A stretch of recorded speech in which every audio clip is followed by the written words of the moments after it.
दरम्यान देशाच्या इतिहासामध्ये इतके बिनविरोध कधीच निवडले गेले नव्हते। निवडणूक अधिकाऱ्यांचे फोन तपासा, बिनविरोधाचं गुपित तुम्हाला कळेल, अशी टीका संजय राऊतांनी केली।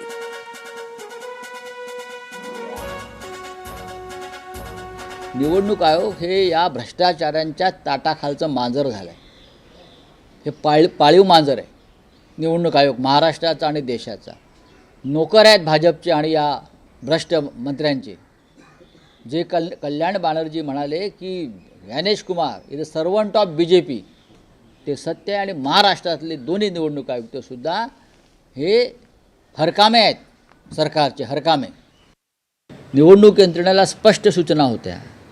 3 वाजेपर्यंत माघारीची वेळ होती, पण त्यानंतरसुद्धा माघारीसाठी कोणी अर्ज घेऊन आले तर ते स्वीकारा आणि 3 वाजल्याच्या आधीची वेळ टाका, या स्पष्ट सूचना निवडणूक निर्णय अधिकाऱ्यांना काल मुख्यमंत्री आणि उपमुख्यमंत्री कार्यालयातून देण्यात आलेल्या आहेत।